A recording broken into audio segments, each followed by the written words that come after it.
Welcome back to Talk of the Town on 99.7 and 1450 WHTC, on WHTC.com, and on the WHTC app for your smartphone.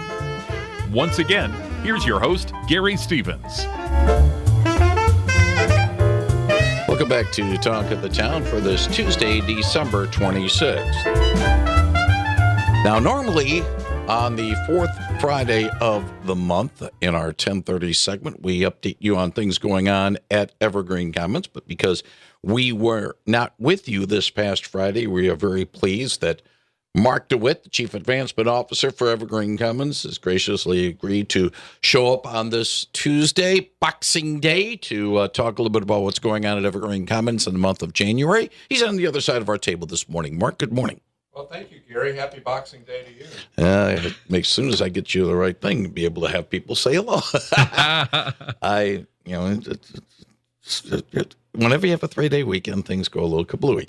But anyway, glad Mark is with us. And if you have a question about what's going on at Evergreen Commons, Mark would be a good man to answer your question at 616-395-1450, 616-395-1450.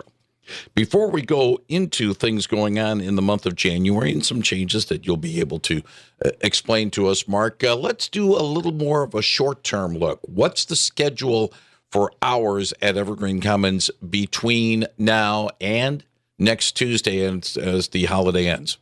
Well, thanks for asking, Gary, because our members don't like these 4-day weekends. They all showed up first thing this morning. So just a reminder that we are closed on the 29th, the 30th, obviously Sunday, and then the 1st. So we hope to see everybody on January 2nd. That's usually a time of year where people are focused on their health again. And we'll be so happy to see our members all together. Now, during this shortened week, is it full powers at Evergreen Commons, or is there some things? Yeah, there are some things being done maintenance-wise. Well, the pool is still down. I don't know if you remember that. The pool is now filled, but it takes at least 5 days to warm it up, so it should be ready by next Tuesday. Okay, that's what I was implying, that not everything at Evergreen Commons is back open yet because, as you said, the pool had to be down for maintenance. Yeah, guess how many gallons goes in? Can I say about 5,000? Oh, keep going. 10,000? 60,000 gallons of water. Okay. Yeah, well, it started from empty, so yeah, a lot of maintenance. A lot of maintenance, but it's clean, and I think it's an annual thing, isn't it? It depends. We have to do regular maintenance, but this is a little more extraordinary. That included some HVAC and some other things. Okay, so yeah, it's every once in a while you have to make sure it's A-OK. Yeah, I think the timing was good considering we had 8 days that were offline in terms of membership engagement. So, all right. They'll be happy to be back next Tuesday. Okay. 616-395-1450. You have a question for Mark DeWitt. 616-395-1450. Mark, let's talk a little bit about membership and how to become a member of Evergreen Commons. And the reason why I'm bringing it up now is what you just said a few moments ago. After the first year, people thinking about fitness, and let's just say the ranks of Evergreen Commons usually swells a little bit in the first few weeks of January. They do. So there are a lot of ways to begin the journey. You could give us a call at 616-396-7100 or go to evergreencommons.org, O-R-G. Or please stop in to see us. Come into Door A off of 480 State Street in Holland and begin your journey. Now, in beginning the journey, what types of avenues can be done, i.e., what memberships are available? Well, nominal membership fee of $65 begins the journey. That's the annual fee. That's the annual fee. Now, many people have Medicare insurance such that they get silver sneakers. Have you heard of that? Yes, I have. Yeah, so they can take their silver sneakers and use it at Evergreen, and that dramatically reduce their costs. And that would include the silver sneakers. Really, would be for those who are using the exercise abilities. That's correct. Right. Exercise and pool privileges. Correct. All right, and then that is a monthly fee though. For the exercise and the pool. It depends on what you do. Yes, there's some other ancillary fees for extra things that you might do, like the wood shop. has extra fees. Yeah, but I'm just saying, if somebody wanted to get an exercise membership besides the annual membership, Right. that would be an addition. And then, there's ways to work around that so you can be able to get the benefits and maybe not have to pay premium prices. Yeah, it's important for people to remember that Evergreen tries to make the whole experience accessible and affordable. And then, So regardless of means. And then if those who might need the services of the day center, that's something entirely different. That's correct. Yeah. All right. Again, best place to find out about the membership and all the options, evergreencommons.org. That is evergreencommons.org. One thing that Mark DeWitt mentioned when he came in before we began this segment was the fact that there is going to be some changes at Evergreen beginning in January. Tell us a little bit about some of the things that people will see once we get into January at Evergreen Commons. So we have a new chef, Peter, who has designed a whole menu. It's the first menu he's put together that's really focused on healthy lifestyles. This is sort of a byproduct of the Michigan Health Endowment Fund grant. We got a very generous $380,000 grant to help us accomplish three things. And one of them is to hire a new dietitian in 2024. And with that, we hope to also have a weekday farmers market just to the east of us, because we have an empty lot that we could have a weekday farmers market, much like the Visser one that you see near Wakazu Woods. But Peter is really focused on creating healthy menus such that it's very delicious, it's nutritious, but it won't really be seen or felt. For example, Ottawa County is, the agricultural capital in some ways of Michigan, and we produce so many turkeys here. I think it was like 70% of the turkeys were produced, in the state of Michigan in Ottawa County. So, some simple things like, taking something that normally had ground beef in it, and you could have ground turkey, for example. So you're going to see a lot more poultry as compared to some of the offerings in the past. In addition, there are fish options too. So it's fascinating to see certain days that will have tilapia or salmon. So Peter's doing a really good job of shaping the menu and making it more attractive for our members. That is one aspect of some of the changes that you mentioned. Some of the other things that we might be seeing in 2024 at Evergreen? So we'll craft a new information hub. It's been identified by our team that there is no one-stop shop in Ottawa County or Northern Allegan County for information for, let's say you're a 50-year-old child that's looking for resources for mom or dad. To find all the resources for older adults, not just at Evergreen, but what's available in the community. And then let's say you're turning 65 for the first time, how do you find the right Medicare plan? Or if you're 85 and you're transitioning from your home, your condo, wherever, and you want to find your next place of living, we're going to have that all in one place. So it's going to take about 6 months to develop that, but it's going to be a great information hub that'll be valuable to our community. What about some of the programs that will be available? I know that at times there are certain activity programs provided and informational programs, but, sometimes it's like, well, we'll have this type of dancing now and then different type of dancing available a little bit later on. Right. Or, when does the tech guy come in? Because people always have tech questions. Tech guy comes in on Wednesdays. Okay. Yeah, and he's very helpful. It's a drop-in session. It's not a class. Mm-hmm. So you can bring in your phone, your laptop, your iPad, whatever you need help with.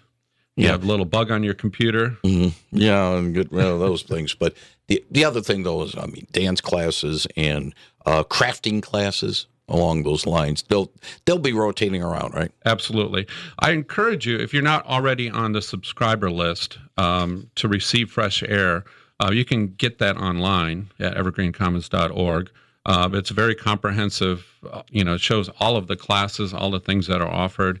And I encourage you to investigate that because January has a lot of content in it. Yeah, indeed. And, after all, this is the time when people need to, because the weather, even though it hasn't been nasty yet in terms of winter, it's still going to get a little bit nasty out there, and so people can't get out as much. So they have, if they are going to get out, got to give them some place to go and something to do once they get there. Exactly. Evergreen is well known, obviously, for the fitness offerings and other things. But I think when it comes right down to it, our core competence is building community. Loneliness is a terrible epidemic, and especially in January when people get the blues. Family has gone away. They've gone back home after the holidays, so they need to be with other people. And I think we're one of the best places for that. 616-395-1450. If you have a question for Mark DeWitt, he's the Chief Advancement Officer at Evergreen Commons, 616-395-1450. A question we've had in previous appearances by you and other people involved with Evergreen Commons is, when will the bus tours come back? Are you talking about Tulip Time? Not so much of Tulip Time, but some of the bus tours to maybe Comerica Park to see the Tigers, or to Chicago or some other, or to Shipshewana. That's a great question, because we get that question quite a bit. We're investigating that. We feel that there's a lot of value in doing day trips because they can be cost effective. And, a lot of our people are up at 6 a.m. anyway. So to get on a bus, go to Shipshewana or, Comerica Park, like you suggested, that's going to happen in 2024. I can't give you all the details, but a lot of planning going into that. The reason why I brought that up, besides the fact that a lot of people have called and asked about it, not on obviously at Evergreen Commons, but also with us, is the fact that when we had the COVID outbreak in 2020, that cut that out completely. Hasn't come back since. That's right. So we're looking at collaborators, people we could partner with. We even look to our neighbor to the east, Hope College. We see a lot of value in partnering with them. All right. Now, another thing that maybe we don't look for in 2024, but perhaps in 2025 or a little bit down the line, Mark, is something that was brought up earlier this month by the Holland City Council, and that is moving the historic greenhouse that's just east of Evergreen Commons. It's on Evergreen Commons property now, but to move the actual building off of that site so that that land can become really useful for the commons. We would like to have the option of that parcel. It would add a lot of value to Evergreen. It's fascinating to see all of the plans that are being offered. I've seen some pictures. The mayor, city council has talked quite a bit about the historical change. They had to make it unhistorical. I don't know what the right word is for that. Yeah. But that's about as good as a word as any, I suppose, yeah, Mark. They had to vote on that, and they're going to move the shell of it. So the interior part, the tallest portion, is going to go to Centennial Park. And then, obviously, once that is moved, then Evergreen Commons can move forward with what they might want to do with it. Yeah. Any ideas at this point? The laws of physics say that nature does not like a vacuum. So once it's a green space, we get to imagine what it could be. So we're talking to master planners, we're talking to the architect about how to envision that space. Now, for those who have been in that area, I'm looking at it as somebody who has walked to that area and back a few times this past year. There is a little parking spot further east, sort of northeast of that. That is the a parking lot, and I want to say 22nd Street, about 21st, or 22nd Street. So there's a parking area on 21st and Central, which is basically a extra parking. There are two lots. If you look across from the greenhouse, there's one immediately across, and then one, like you said, just to the northeast. Right, and then there's the workout area. Yeah, right to the directly east of there. Which I thought that there was a Victory Garden type. There was a setting. community garden. Yeah, and we're talking about how that could be deployed in 2024. Okay, so we've determined there's a need for a garden of some sort. There are a lot of people that have moved out of their condos and into places like, Freedom Village or whatever, and they just want to be able to garden. And so that would be a possibility for offering in that regard. Yeah, I'm not sure if that's the location, but there will be a garden in 2024. Okay. All right. We're trying to describe a mental picture we have of that area and what could possibly happen moving forward. Yeah, it needed to be reinvented. And as you know, Gary, COVID has changed so many things. So when people were inside during COVID, they didn't imagine going to that space to create a garden. And so it got, kind of ignored. What about inside overall at the actual main campus over, the old Holland Christian University, Holland Christian High School campus, which is now, of course, Evergreen Commons? I know there was some work done over the last few years, freshening it up and all that, but any other plans right now for other interior work on the actual building itself, or not really? Well, we have this great privilege because we have really great philanthropists in this area to imagine what Evergreen could be. We're going to turn 40 years old in 2025. And so we want to imagine what Evergreen will be for the 40 years after that. We consider what we would call for Evergreen, from generation to generation. We had a previous generation that engaged in it. What's the next generation, like you and me? Perhaps we'll be there too. Or our children. I think more than anything else, I think to the point now is what can we leave for our youngsters going forward in the 2030s, and 2040s, and 2050s. If I'm still around the 2050s, yeah. But Evergreen, that's the idea, to serve the Holland, Zeeland, and Lakeshore community for decades to come. When one mentions the letters BBB, one thinks first of the Better Business Bureau, and quite so. However, when you mention BBB at Evergreen Commons, Mark, that's something entirely different. So you're talking about Bikes, Beats, and Brews, a new program we're offering in January, starting, January 2nd. It is intended to help out our Parkinson's members, not only to help them be accountable and stay in shape during the dark days of winter, but also to raise funds to acquire new equipment. Do you remember the old Family Fitness that is or was near Ditto, which was before that, I think, Kmart? Yeah, we acquired a lot of equipment from them about 25 years ago. That equipment is either becoming not usable or difficult to repair. And we feel pretty strongly about getting new equipment, not only for our fitness center, but the bikes that we're using right now, the Schwinn's, the indoor cycles.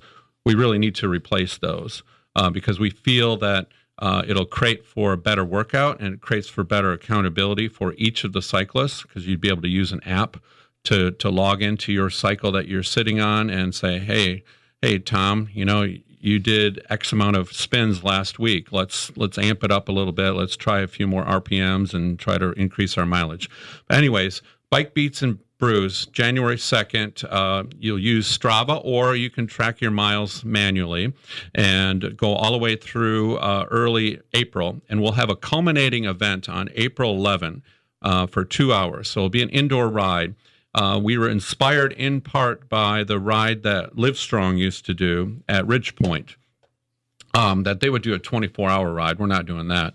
But we're going to ride for a couple hours and then have, during the ride, there'll be some beats, there'll be a DJ, and then we'll have some brews afterwards and celebrate. All right. So bikes, beats, and brews.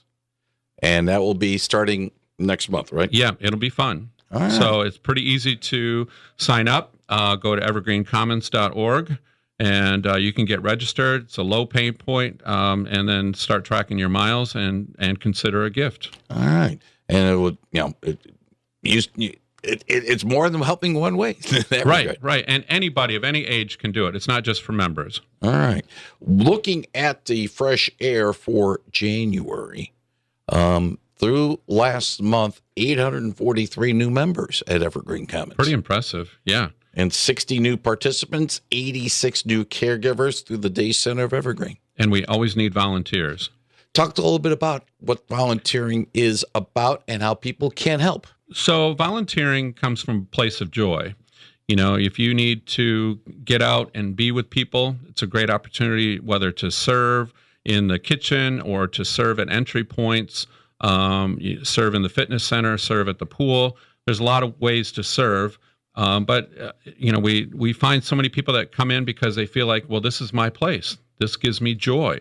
And so if you'd like to become a volunteer, I encourage you to call us at 616-355-5115. Repeat the number, please. Yes, 616-355-5115. You don't need or do you need certain qualifications to be involved as a volunteer, or certain volunteer opportunities do need qualifications? I would say you don't need qualifications. I would say use your gifts as you're able to. If you like to bake or cook or whatever, we'd love your help in the kitchen. If you like to serve people, helping out in the coffee shop is valuable. And many times you get to walk alongside a volunteer from, say, Hope College. So last semester we had students in the developmental psych course that were helping out on our campus. All right. And you mentioned about the earlier Bikes, Beats, and Brews to help in the Parkinson's effort. There are a couple of other things involved with Parkinson's as well. The Power to Move effort, as well as pickleball. It is amazing to watch, because I know a few Parkinson's members, and watching them play pickleball, you'd never know they have Parkinson's. It's just fascinating. They can move around the court pretty nimbly. And it's something like once they start moving a little bit, it's like the snowball effect. You have to stay active. Yeah. Keep your mind active, keep your body active. Now, and again, some of these things I'm bringing up now, Fresh Air has it online at evergreencommons.org, but I do want to mention it on the air because some people, they're not as skilled online as some of us are. But right now, we're in very mild weather conditions. What happens if we do get a stormy situation? What's the policy about Evergreen Commons being open or being closed? Yes, so there are a lot of ways to find out. You could check at evergreencommons.org. All of the major media outlets, including WHTC, will let people know if we're closed or if we're going to be closing. Let's say there's a big storm that's looming. We will let people know in advance. And, of course, there are some stipulations about not only will it be open or not because of access, but also, conditions. If it's very cold, no, the Evergreen Commons is not going to be open. Right. First thing is safety, of course. All right. For more information about everything that goes on at Evergreen Commons, again, the number to contact is 616-396-7100. 396-7100, and online at evergreencommons.org. That is evergreencommons.org. Mark DeWitt, as always, thank you very much for telling us about some of the things going on at Evergreen Commons. Wish you and the Reverend Dr. Jill Versteeg, President, all the people involved with Evergreen Commons, nothing but the best for 2024. And if all goes well, we'll do this again on the fourth Friday in January. Thank you. Happy New Year. Happy New Year to you. Mark DeWitt on 99.7 and 1450 WHTC. CBS News with Peter King straight ahead, followed by WHTC News.